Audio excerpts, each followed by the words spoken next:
Good afternoon, listeners. We're live on day 5 at COP29 in the Ostersund booth, and I am here today with someone very, very special. Johann Hoschtialek, climate warrior, change maker, and a proud father of 3. Girls. Welcome, Johann. Thank you. Great to be here. How was it so far for you? I know you showed up this morning with unmatched enthusiasm and excitement, got all our attention here at Ostersund, and we had a conversation that blew our mind. So, okay. Could I be Grenadian for a second? Please do. Okay. So, I'll give the terminology to y'all later, but it was bossing. That's how we would say it. That's how my daughters would say it. Or, when they'll probably look at this and say, oh no, papi, why? But no, is phenomenal. Oh my gosh. That walk of faith and the doors opening, phenomenal.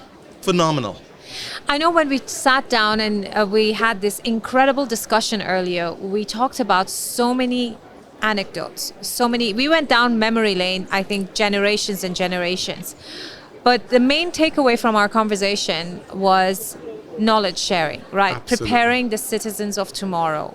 And so tell us a little bit more about your initiative. Let's start there, because I'm so excited for our listeners to know what you guys are doing and how you plan to change the world one youth at a time. Okay. I think important to also just put a little bit of perspective to this. Initially, it was a father and daughter wanting to see what we could do to change the world. And it's grown into, and I'll say now from where we are. We have an initiative to basically bring youth representatives from every single country of the world, 195 countries of the world, including, and we're going to take some that are not officially countries too, that are dependencies, including Azerbaijan, to go to 195 countries of the world within 1 year to make a change. To say to the world, not only let's change, but leading by example, in showing awareness, the education and mobilization of youth around the world to say, let's change the planet together. In other words, what's the problem? How can we fix it? And let's get together and do the job. Let's take action now. This is my Austrian in me. How are you planning to do that? Okay. By threefold, in a sense. 146 countries by land, the Caribbean in a flotilla of yachts, and to the 3 countries by plane, of which for the mainland purpose, we're using sleeper coach buses. Unfortunately, we do not have the network globally to have electric buses as yet to be able to do that sort of trip. So the most efficient thing would be diesel buses, where the youth are sleeping in these diesel buses, with also trucks that are pulling trailers with extra toilets and showers and washing machines, etc. But the main part is we will also be having like a giant television screens on a truck to give the imaging and messaging forward, an innovation center which will be showcasing all the different types of solutions we have globally, and having a mobile stage which will be pulled by an electric semi-truck, showcasing that we need to do this transition quickly. And the buses going into different directions when we get to the country. In other words, one show going to look at the bleaching of the reefs, another one deforestation, another one going to meet with indigenous tribes, multiple ones going and speak at schools in different areas, one also looking at the geo-sustainable tourism of a country, and engaging with the people and civil society, i.e. NGOs all around the world, and youth to say, come on out. We want to do like mini COP events in every country. And I can tell you, not only is it doable, by God's grace, inshallah, we will make this happen. Go around the world and change the planet together. And forgive me that I do my Arnie impersonation for 1 second, because I'm half Austrian. Let's do this. Let's change the planet together. Sorry. Now, some might say that you're on this initiative to change the world through knowledge sharing, transfer of data information. But you also have this convoy, right? Yes. I'm sure our listeners would be interested to know, how are you addressing some of these current climate issues that might be associated with these convoy of vehicles and buses that you have, and how are you making sure that your environmental impact during this journey of 365 days doesn't really have a how are you, again, let me rephrase that, how are you offsetting your carbon footprint? Right. Okay, so let me be very frank to you here. I hate greenwashing. I absolutely despise it. I believe in global open conversations on what's happening. Are we at a stage yet that we can do all of this trip with electric buses and so? Unfortunately, no. So we got to use still diesel trucks. But it's important that we engage with people at their homes where they are to make change. 2, all our buses, all our vehicles, wherever they have the opportunity to put solar panels on it, we are. We will also have electric vehicles with us. In collaboration with Uprise Energy, we plan to use also 2 mobile wind turbines, whereby when we have events, as I said, with the mobile stage, I would like you to just imagine this, because we already have the company that's going to be putting solar panels on all of it, so that you see the transition with wind turbines, wind energy, solar energy, etc. But for each event, we don't want the events to be free for the youth. We want a commitment of the youth to make change. In other words, we would like the youth coming to these sort of events where we have scientists, experts, celebrities, all of us saying, look, these are how we can make the changes together for a better planet. We would like youth to be able to come to these events to either do something like a cleanup or plant a tree or promise to do so. It's a push to get people to make change, and working with them and using tools like what you have to showcase honestly, and even from our website, from all the interaction, what sort of offsetting we're doing, and even from the team. In other words, from all our youth participants, planting mangroves, planting trees. In other words, showcasing realistically, this is our carbon footprint. This is what we're doing to offset it. And I don't even want to say carbon footprint alone, because it's not only carbon. It's about what is our water consumption? What is the quantity of waste that we are producing? In other words, no single plastics. Yeah, in other words, we have to show the world what it is to become like a circular economy, even on a small scale. And how are we working with the electric, or i.e. energy that we're using, so that we can minimize the use, so that it's more efficient for everything to go forward, to make it sustainable for our trip. And you said something really important there, right? We're talking about technology. Absolutely. And we're talking about minimizing waste. And I think those are the factors right now that really somehow need to come together. And you were talking about this technology that was introduced at Ozersund, right? Yeah. Eco 19 and Eco, which is where we started our conversations this morning, right? So, permit me to say the word again. It bossing. you were so excited as to how this was going to make an impact on your organization. So let's talk through that, and let's analyze how technology and AI bring that circular economy together and be able to kind of roadmap those changes into your organization, right?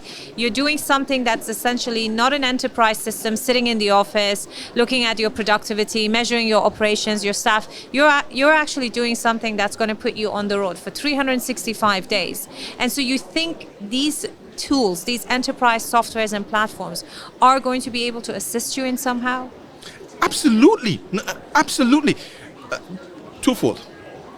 There's always, not always, let me change that. Unfortunately, the world has become very skeptical. I am one that's against skepticism. I like to be very open and transparent in all that we're doing. And I believe if I use a bit of carbon or if I throw waste, I'll be the first to say, honestly, this is what I've done. But I want to say, how can we work to make change happen? In doing this, and this is what I liked when your colleague explained about the app.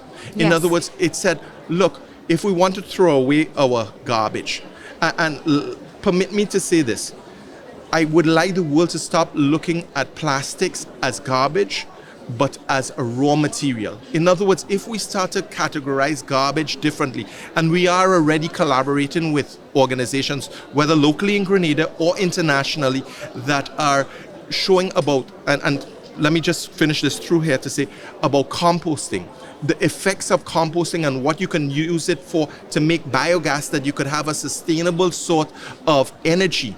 Yeah, so all of these things, the measurement of these and the measurement of what can be done with it or what we're doing with it is critical, because that allows the combination of tech with the simple applications of what you do on a daily basis, showcasing to the world so people could take ownership. You know, there's a lot of people in the world that says, look, we see the problem, we don't know how to fix it. And this is not a sell-for-your app. This is a sell-for reality to say, this is one fantastic solution that you're putting forward there that everybody can use it in their day-to-day lives, that can make that little bit difference. This is what it's about, the paradigm shift, and how can I see what is my effect on the world? Not the big nations, but individually, what am I doing and how can I do it differently that can make a little bit of a difference or a big difference to make the world a better place? I think when we discussed earlier about compost, right, we had this incredible conversation about how we've actually forgotten to go back to what circular economy really means, right? I mean, for me, on a personal level, when I look at circular economy, it's more like circular cultures, circular values. It's not just circular economy.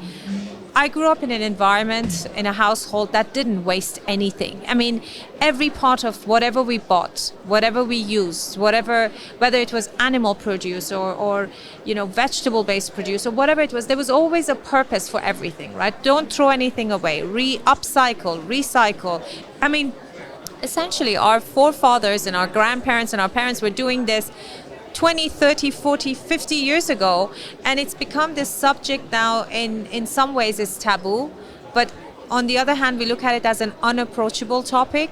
But you think about the everyday impact, right? And we had this conversation earlier with this brilliant gentleman who said, if you're asking someone to take green initiatives or take a step towards sustainability and climate change, you can't tell them to do that at the expense of their welfare and comfort. Mm-hmm. So you can't tell them, well, you need to buy biodegradable plastic. I know it's going to cost you 3 times more, but you need to do it because you're going to save the planet.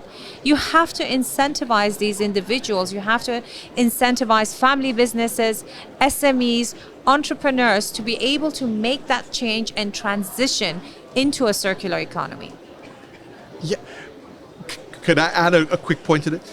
You left out one key part of this that I believe is essential, the schools.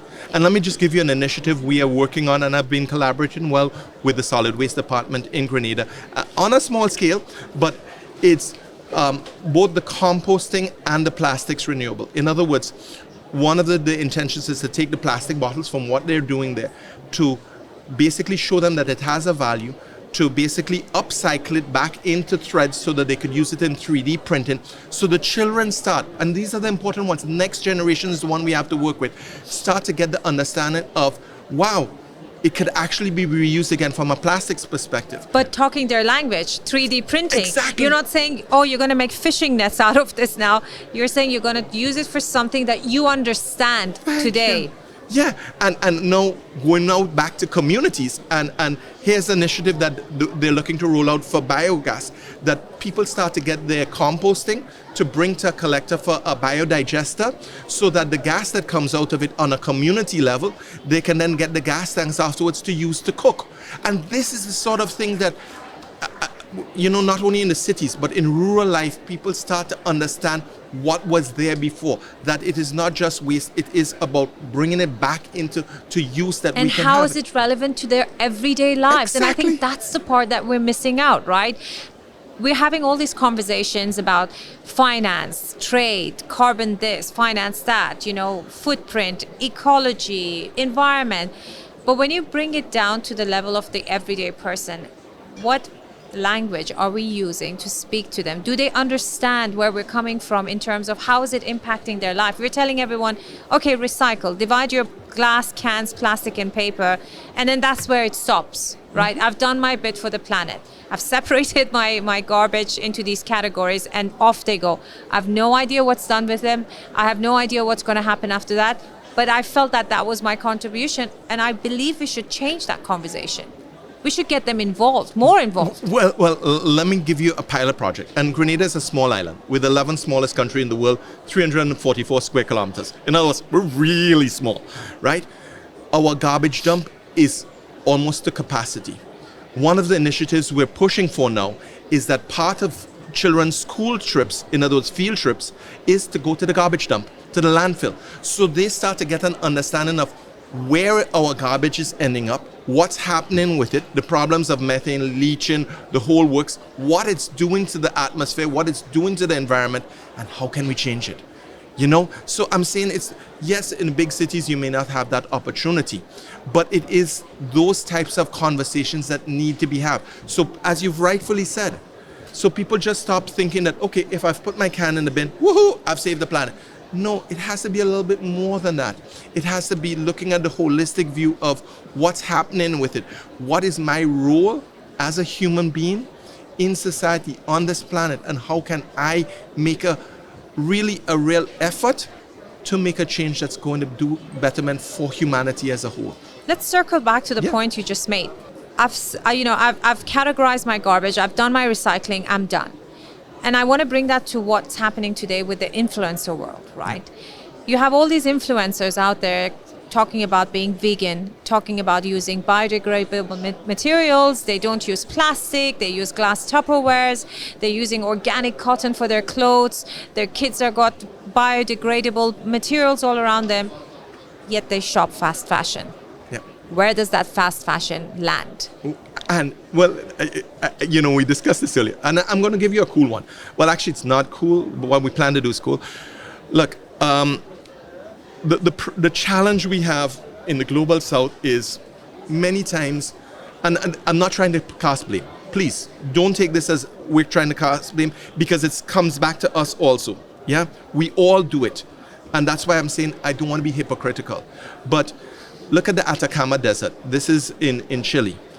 The fast fashion from North America, etc., that's not sold is ending up in the Atacama Desert.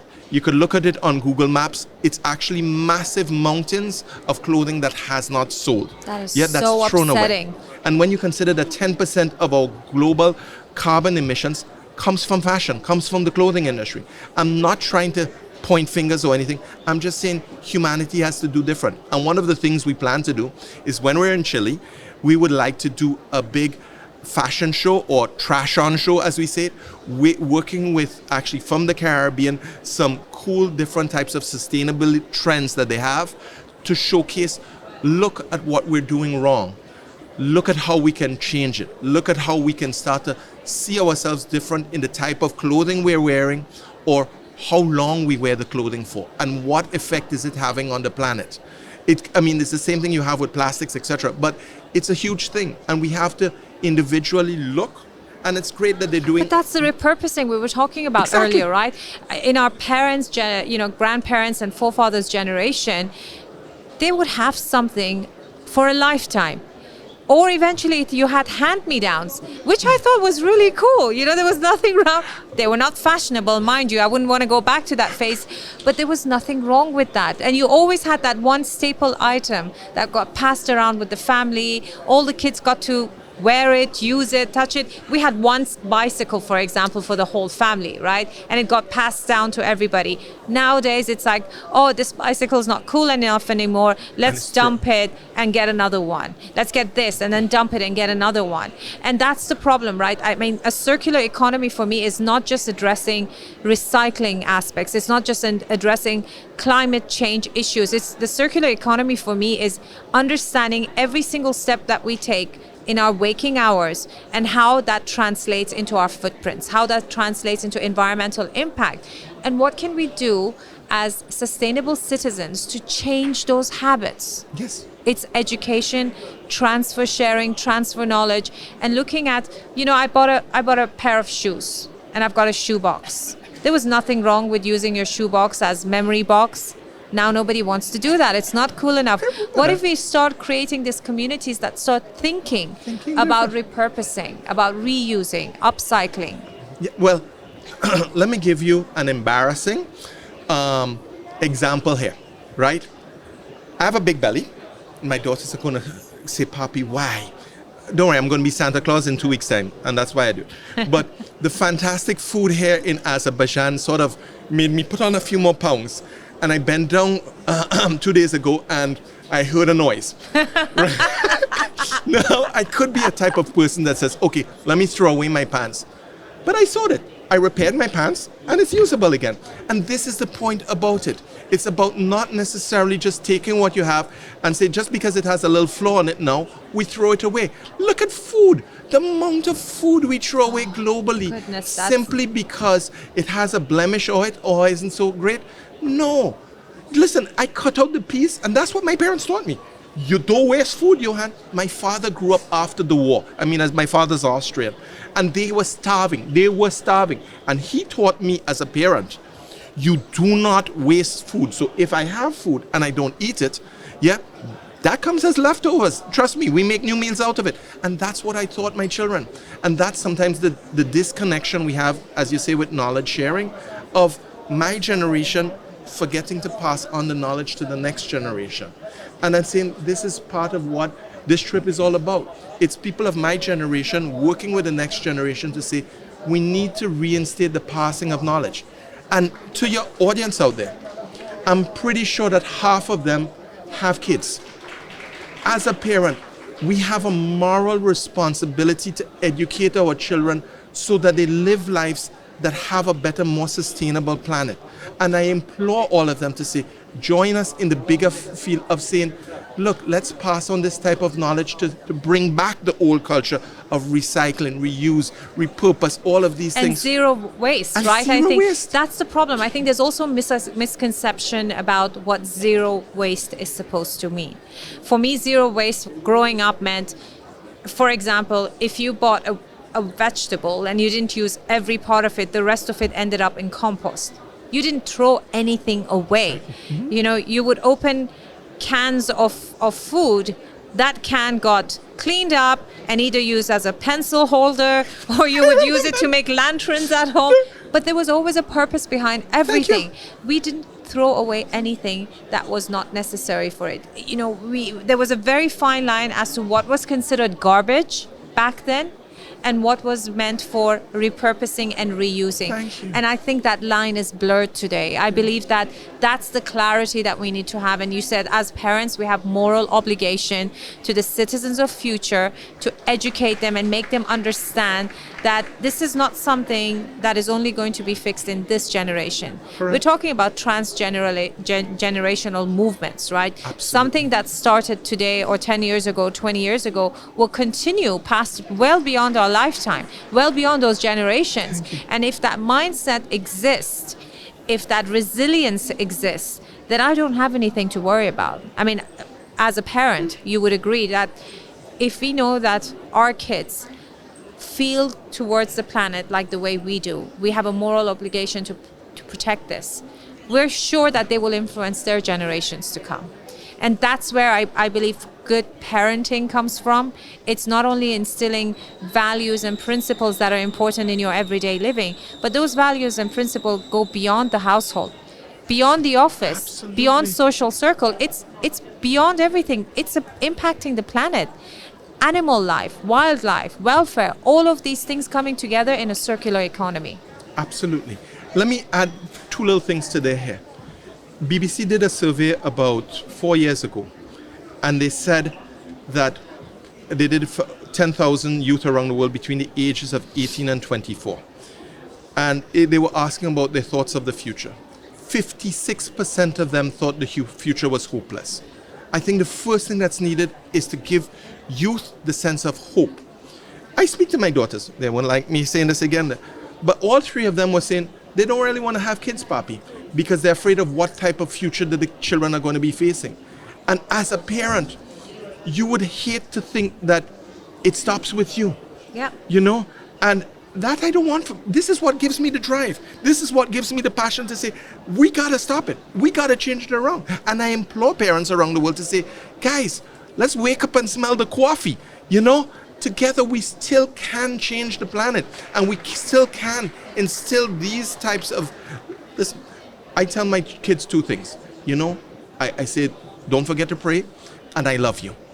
how many parents still say I love you to their kids and really mean it, and the kids to their parents, and really show it, and that's what we are. This is part of what this trip is about. It's showing to the world there is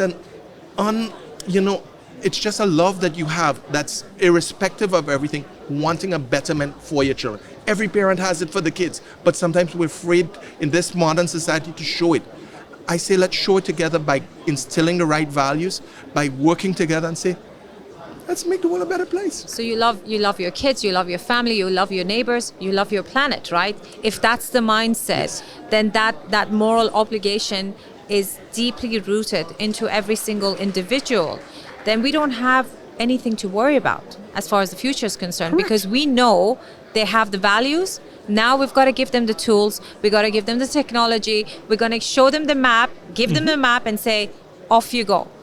Gonna have fun on this journey, because we're in safe hands. In our generation, I believe we're in good hands, because if this is the mindset that we're transferring to the next generation, there is hope. There is hope Absolutely. For change, there is hope for a betterment.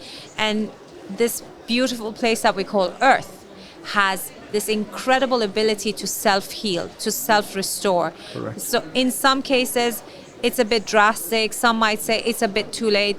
But at the way things are going and at the rate of transformation that we've witnessed when it comes to many different calamities around the world, we know that there is a possibility of drastic change. We saw that during the pandemic, right?